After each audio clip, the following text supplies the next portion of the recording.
అనంతపురంలో రోడ్డు భద్రతా మాసోత్సవాల్లో భాగంగా పోలీసులు రోడ్ సేఫ్టీపై అవగాహన కల్పిస్తున్నారు.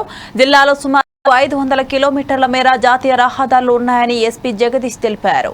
గత ఏడాది రోడ్డు ప్రమాదాల్లో 300 మంది చనిపోయినట్లు ఆయన తెలిపారు. 250 నుంచి 280 మంది దాకా గాయాల పాలయ్యారని అన్నారు. ఇందులో 50% టూ వీలర్స్ ఉన్నాయని చెప్పారు. హెల్మెట్ ధరిస్తే రోడ్డు ప్రమాదంలో ప్రాణాలు రక్షించుకోవచ్చని తెలిపారు.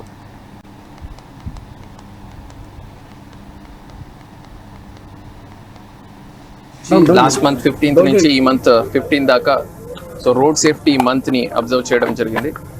దీని భాగంగా police, transport and revenue administration తరపు నుంచి across the district different awareness programmes ని ఏర్పాటు చేయడం జరిగింది.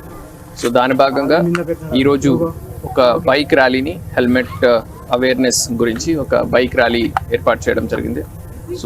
మీకు అందరికీ తెలుసు, గత 1 yearలో మనం చూసినట్టయితే ఆల్మోస్ట్ మోర్ దెన్ 300 డెత్స్ వరకు, ఆల్మోస్ట్ 250 to 280 వరకు ఇంజూర్డ్ పర్సన్స్ మన జిల్లాలోనే ఉన్నారు. మా జిల్లాకి సంబంధించి more than 500 kilometers of national highway ఉంది. అలాగే సిమిలర్గా యాక్సిడెంట్స్ కూడా ఎక్కువ జరుగుతున్నాయి. దాని గురించి బ్లాక్ స్పాట్స్లో విజిట్ చేసి అక్కడ డిఫరెంట్ కరెక్టివ్ మెజర్స్ తీసుకోవడం ఉండొచ్చు, ఎన్ఫోర్స్మెంట్ సంబంధించి స్ట్రెంథన్ చేయడం ఉండొచ్చు, ఇంప్రూవ్ చేయడం ఉండొచ్చు, లేదంటే పబ్లిక్లో రోడ్ సేఫ్టీ సంబంధించిన అవేర్నెస్ పెంచడం ఉండొచ్చు. ఇలాగ డిఫరెంట్ కైండ్ ఆఫ్ యాక్టివిటీస్ మనము ఏర్పాటు చేయడం జరిగింది.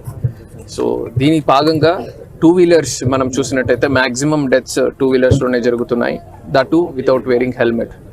హెల్మెట్ వేరింగ్ అనేది చాలా ఇంపార్టెంట్ ఆస్పెక్ట్ అవుతుంది. Because more than 50% of the deaths మనకు టూ వీలర్స్తోనే జరుగుతున్నాయి. దాంట్లో కూడా హెల్మెట్ వేసుకోకుండా ఉన్న కేసెస్లోనే.